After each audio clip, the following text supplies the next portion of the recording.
بيبدأ فيلمنا مع عيلة من أعرق وأغنى العائلات، والعيلة كانت مشهورة من زمان جدا إنهم بيولدوا ولاد بس. وبتبدأ اللعنة لحظة ما كانت جيسيكا بتولد أول بنت ليها في العيلة من فترة كبيرة، وده لأنها ولدت بونولوبي وهي عليها لعنة. وكان سبب اللعنة دي جدها الكبير رالف اللي وقع في حب الخادمة بتاعته كلارا وضحك عليها، وبعد ما بقت حامل رفض إنه يتجوزها واتجوز واحدة تانية من عيلة غنية برضه، وده اللي خلى كلارا تنتحر وتموت هي وطفلها. في ليلة انتحارها ظهرت أم كلارا اللي كانت معروفة بساحرة المدينة، وقالت تعويذة على العيلة كلها إن أول بنت تتولد لهم هتتولد بوش خنزير، وجوازها هيبقى هو الحل الوحيد لكسر اللعنة. ومن الليلة دي عدت السنين، وكان من حظ بنولوبي إن كل المواليد اللي قبلها كانوا ولاد، وكانت هي أول بنت تتولد من بعد اللعنة، علشان كده اتولدت بوش خنزير. وبتكبر بنولوبي وبتحاول والدتها إنها تخلي الشباب يقابلوها ويعترفوا لها بحبهم من ورا مراية من غير ما يشوفوها، لكنهم بمجرد ما بيشوفوها بيهربوا من البيت وما بيرجعوش تاني. وطبعا بتحاول عيلة بنولوبي انهم يعالجوا شكلها بعمليات التجميل، لكن بيبقى مستحيل ازالته لانه بيشكل خطر على بنولوبي. ودايما امها كانت بتحاول انها تداري شكلها عن العامة وبالذات الصحفيين، وقبل كده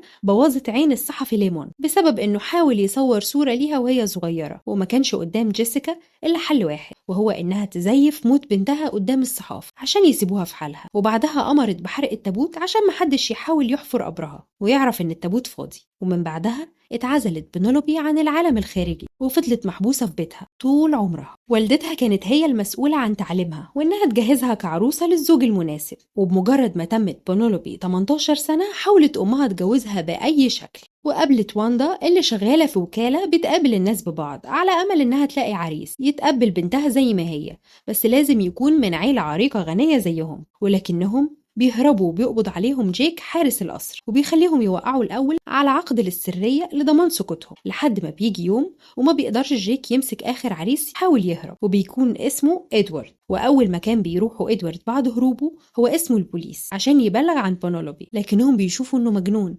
وبيتم حبسه يوم لحد ما يهدى. وبيوصل الخبر للصحافة وبيتقال على إدوارد إنه بيعاني من انهيار عصبي وهلوسة، وبيتم إطلاق سراحه. وبيطلع على الصحفي اللي كتب الكلام ده وبيطلب منه إنه ينفي الكلام اللي قاله عنه وإنه ما كانش بيتوهم اللي شافه، وبيطلب له أمن الجريدة علشان يطردوه بره، لحد ما بيسمعوا ليمون الصحفي اللي كان فقد عينه بسبب أم بنولوبي، وبيقول الأمن إن إدوارد تبعهم علشان يسيبوه ويتكلم معاه. وبيسمع حكايته وبيقوله إنه مصدق قصته لكنه محتاج صورة للبنت علشان يقدر يثبت صحة كلامه، وإن الحل الوحيد إنهم يدوروا على حد من العائلات الكبيرة اللي تعرضت للإفلاس، وساعتها يقدروا يرشوه بالفلوس ويخلوه يدخل القصر ويصورها. فبيلجأوا لماكس اللي ضيع فلوس عيلته كلها على القمار، وبيقابله ليمون وبيقوله انه هيديله $5000 مقابل خطة بسيطة بينهم. وتاني يوم بتعمل جيسيكا مقابلة جماعية ل 12 عريس مرة واحدة عشان تنجز بسرعة في أي جوازة. وبيكون ليمون اتفق مع ماكس انهم يتقابلوا تاني يوم قدام قصر بنولوبي، وبيديله جاكيت فيه كاميرا علشان يصور بيها البنت اول ما بيشوفها. وبيدخل ماكس مع باقي العرسان وبتجمعهم بنولوبي كلهم في اوضه واحده، وبتطلع عليهم بعد ما بيمضوا عقد السريه، وكلهم بيهربوا من الأوضة ما عدا ماكس اللي بيكون مستخبي ورا الكنبة وما بيشوفهاش. وبتتفاجئ بنولوبي إن لسه في عريس موجود في الأوضة، وبتكلمه من المراية وبتعرف إنه ما هربش مع الباقيين بسبب إنه ما شافهاش لسه، وبتاخد بالها إنه أخد كتاب في جيبه، وبتسأله لو كان بيحب القراية زيها، فبيقول لها إنه أخد الكتاب علشان مكتوب عليه الطبعة الأولى، إنه توقع إنه هيبقى غالي لو باعه. وبتفهم بنولوبي إن ماكس كان بيسرق وإنه طماع وكل همه الفلوس وبس، وبتقول له إنه في مكان مليان كتب كلهم طبعات أولى، وإنه لو عاوز يسرق منهم يسرق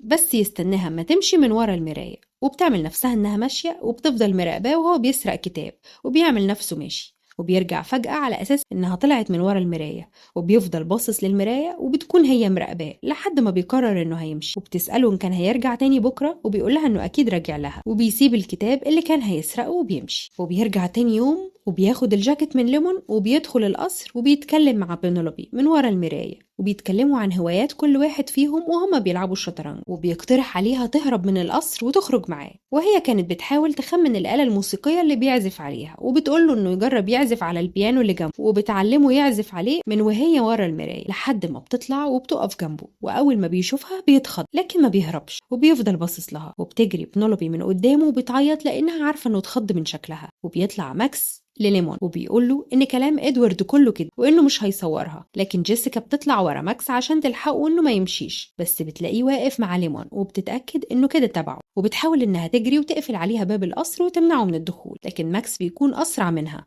وبيدخل القصر وبينده على بينولوبي وبيعتذر لها عن اللي عمله وإنه مش قصده يضرها. وبتقوله بينولوبي إن ده مش شكلها الحقيقي وإن حقيقتها هتبان لو اتجوزت، وبتترجاه إنه يتجوزها عشان اللعنة تدفع، لكنه بيرفض إنه يتجوزها. وبتطرده جيسيكا بره القصر، وبتفضل بينولوبي تعيط لأنها فقدت الأمل لأن حد ممكن يتجوزها، وبتقرر إنها تهرب من القصر. وبتطلع مامتها تدور عليها، وبيطلع ليمون مراقبها وبيفهم إن بينولوبي هربت. وطبعا أبوها ما يقدرش يبلغ البوليس لأنها المفروض ماتت، ولو لقوها شكلها هينتشر في كل الجرائم. وبتبدأ بينولوبي تتمشى في المدينة وبتشوف الحاجات اللي ماكس فضل يحكي لها عليها، وبتتصل بوالدتها تودعها وإنها مش هترجع البيت تاني، وبتقدر إنها تحجز أوضة في فندق عن طريق الكريدت كارد بتاعت مامتها. وبيجي تاني يوم وبتلاقي جيسيكا إن ليمون عامل إعلان في الجورنال علشان يقدر يصور بينولوبي صورة واحدة مقابل $5000، وحاطط صورة من خلال إدوارد لأنه الوحيد اللي شافها. وبيضطر أهل بينولوبي إنهم يجيبوا محقق يساعدهم إنهم يلاقوا بنتهم. وبتيجي جيسيكا تدفع له أتعابه بس ما بتلاقيش المحفظة بتاعتها، وبتفهم إن بينولوبي أخدتها، ومن خلال الفيزا بتاعتها بيقدروا يوصلوا لمكان الفندق اللي دفعت فيه. وبتشوفهم بينولوبي وبتطلع على أوضتها وبتهرب من على سلم الحريق قبل ما أهلها يوصلوا لها. وبتتصل بليمون وبتقوله إنها هتديله صورتها علشان ينشرها، وبتقابله على الجسر وبتديله صورها فعلا واللي بتنتشر تاني يوم في كل الجرايد بتاعة المدينة. لكن صورتها بتكون من غير أنياب زي ما إدوارد كان بيقول. وبتروح للحانة اللي كان بيتكلم عنها ماكس معاها، وبتفضل قاعدة هناك لآخر اليوم، وبتتعرف على آني اللي بتاخدها في جولة بالموتوسيكل بتاعها، وبتعرفها على الشوارع والأماكن. وبتفضل بينولوبي بعيد عن بيتها شهور، وأهلها بيدوروا عليها لحد ما بيشوفوها صدفة في الشارع وبيجروا وراها، وبتهرب منهم وبتدخل للحانة لصاحبتها آني، وبيغمى عليها من التعب وبيكون أهلها وراها. وبتشوف آني شكل بينولوبي الحقيقي، وبتصحى بينولوبي على سرير المستشفى، والصحافة بتحاول إنها تصور شكلها، وبيستنوها كلهم عند خروجها من المستشفى. وبتيجي آني علشان تاخدها، وبتبدأ إنها تتشهر وكل المدينة بتعرفها، حتى عمدة المدينة بتقابله وبتبقى شخصية عامة ومشهورة. وبكده والد إدوارد بقى مجبر إنه يروح يعتذر لها، وكمان بيطلب إيدها للجواز علشان يصلح اللي عمله فيها وقالوا عنها. وبتوافق بينولوبي إنها تتخطب لإدوارد، وبينزل خبرهم في الجورنال عند ليمون.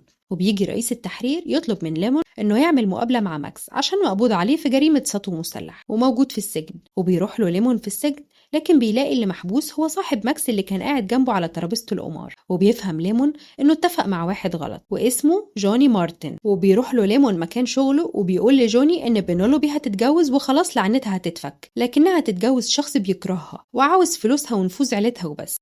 لكن إدوارد بيقوله إنه لسه قادر يغير اللي هيحصل لو كان مش راضي عن جوازها. وبيجي يوم جوازها وبيروح إدوارد لجيسيكا وبيفهمها قصة ماكس، وإن ماكس رفض يتجوزها لأنه كان فاكر إن لعنتها هتتفك في حالة لو اتجوزت من عيلة كبيرة بس، وعشان كده رفض. وبتسيبه جيسيكا وبتكمل تحضيرات الجواز، وبتقول واندا إنها تقنع جيسيكا إن بينولوبي لازم تعرف سبب رفض ماكس للجواز، لكن جيسيكا بترفض إن أي حاجة تتقال، وإن المهم إن الجواز يحصل بنجاح. وبيجي وقت الجواز وبيوافق إدوارد إنه يتجوزها، لكن بينولوبي بترفض الجواز منه وبتسيبه وبتدخل قصرها، وبتقول لمامتها إنها مش عاوزة تتجوزه وإنها متقبلة شكلها زي ما هو، وبتدوخ وبيغمى عليها.